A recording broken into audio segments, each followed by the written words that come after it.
Si on considère aujourd'hui qu'il y a prolifération des armes, des proliférations non seulement des armes, mais de l'insécurité dans presque tous les coins de la République, donc nous pouvons dire que les initiatives privées ne peuvent pas prendre le dessus sur l'organisation étatique de l'État qui est assumée par les pouvoirs publics.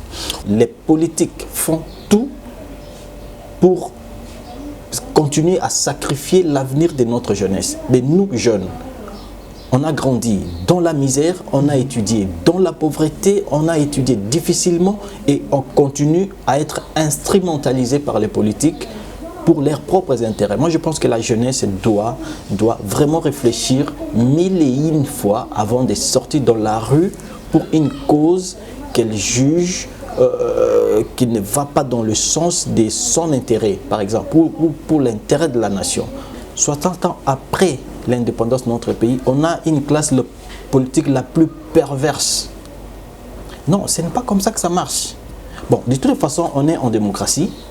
Il y a aussi une part de responsabilité. En fait, on a comme deux classes. Nous avons la classe dite politique et la classe des électeurs. Parce que c'est nous qui élisons cette classe politique-là. À ceux qui pensent que les difficiles mariages entre la coalition au pouvoir n'apportera que la douleur, n'apportera que le malheur. Moi, je pense plutôt que c'est dans des moments de crise comme ça que l'on tire les ressorts du développement. C'est dans de tels moments que nous allons étonner le monde par notre capacité à résoudre nos problèmes. Bienvenue à tous, merci encore une fois dans cette deuxième numéro de l'émission éditoriale. Nous recevons pour vous un écrivain, un chercheur, un jeune qui a su écrire un livre sur la paix. Aujourd'hui, nous parlons de la paix. La paix en RDC est devenue quasiment impossible du fait qu'il y a trop de violence. 1960 jusqu'à nos jours, nous ne cessons de parler sur la paix. Et aujourd'hui, pour vous, à travers cette émission éditoriale, nous recevons pour vous l'écrivain Teddy Ekonzo, qui, ensemble avec nous, nous allons nous échanger à travers de points sur l'actualité, de points sur le passé de l'histoire du Congo et pourquoi la paix n'est pas effective en République démocratique du Congo. Monsieur Teddy, bonjour. Bonjour, monsieur. Nous sommes contents de pouvoir être avec vous dans cette émission et dans ces plateaux éditorial. D'emblée, d'entre-deux jeux, monsieur Teddy, vous êtes qui? Je suis congolais, je suis chercheur indépendant.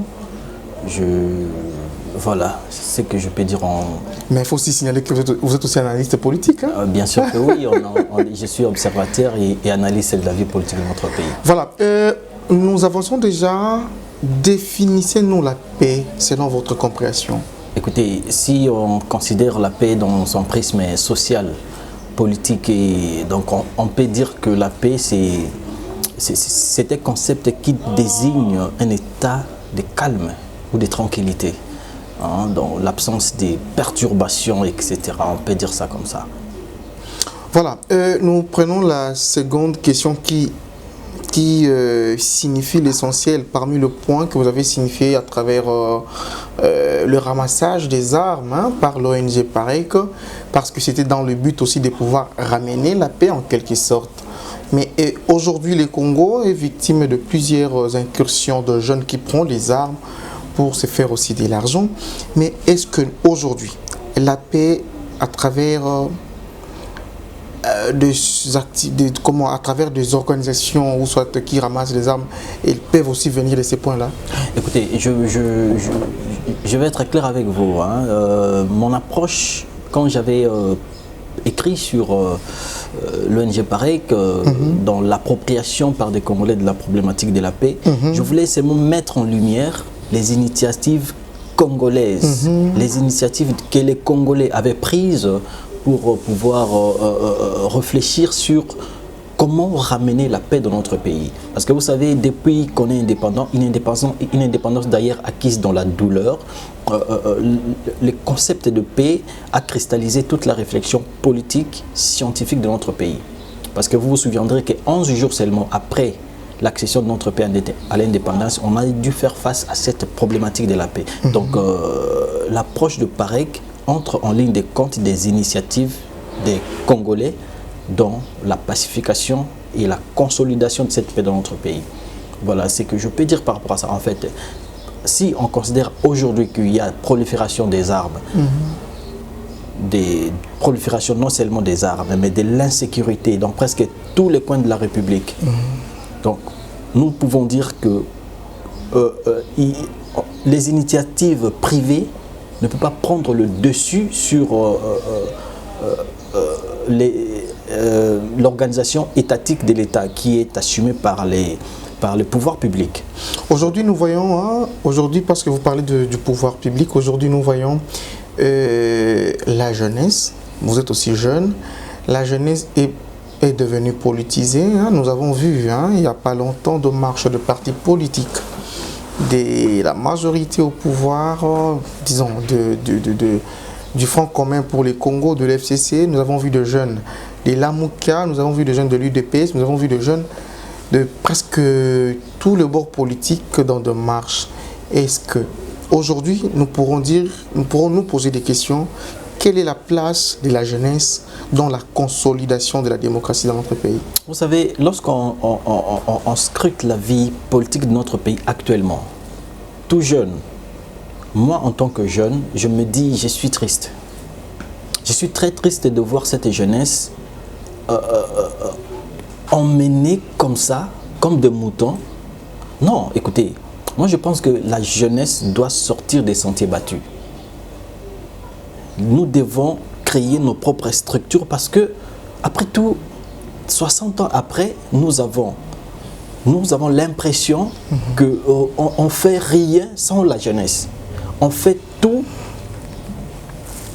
pour leurs propres intérêts. En fait, non, les politiques font tout pour continuer à sacrifier l'avenir de notre jeunesse. Mais nous, jeunes, on a grandi dans la misère, on a étudié dans la pauvreté, on a étudié difficilement et on continue à être instrumentalisé par les politiques pour leurs propres intérêts. Moi, je pense que la jeunesse doit vraiment réfléchir 1001 fois avant de sortir dans la rue pour une cause qu'elle juge qui ne va pas dans le sens de son intérêt, par exemple, ou pour l'intérêt de la nation. Moi, je pense que la jeunesse doit dire non et sortir des sentiers battus, créer ses propres structures, parce que, en fait, lorsqu'on scrute la vie politique de notre pays 60 ans après, moi, je pense que cette jeunesse doit être mature, parce que la classe politique a failli. La classe politique a failli, c'est ça l'autre question qui arrive. Moi, j'aime souvent vous appeler Honorable Teddy, partons, c'est que je... Merci. Honorable Teddy Ekonzo, 60 ans après, d'après vous, si on vous dit de pouvoir présenter la classe politique de la RDC, vous pouvez nous donner au moins l'idée que vous avez de la classe politique des 60 à nos jours? Vous savez, très souvent, on a tendance à vilipender la rue, en fait. Non, la rue n'a pas d'âme, la rue patati patata. Non, écoutez, descendez seulement dans la rue, posez des questions à qui vous voulez. La classe politique, c'est quoi? Les réponses que vous allez avoir ne s'écartent pas forcément de la réalité. 60 ans après l'indépendance de notre pays, on a une classe politique la plus perverse. Non, ce n'est pas comme ça que ça marche. Bon, de toute façon, on est en démocratie. Il y a aussi une part de responsabilité. En fait, on a comme deux classes. Nous avons la classe dite politique et la classe des électeurs. Parce que c'est nous qui élisons cette classe politique-là. Donc nous sommes complices de notre propre malheur. Les jeunes doivent comprendre que si aujourd'hui on a une classe politique aussi médiocre, aussi délabrée, aussi perverse qu'on a aujourd'hui, qui ne fait absolument rien pour l'avenir de la nation, qui met en marche des stratégies juste pour s'enrichir, la faute revient à nous-mêmes. Nous fabriquons nos propres bourreaux, après ils nous traînent dans les rues, nous descendons, nous allons mourir pour rien. Nous avons une classe politique qu'il faut à tout prix effacer.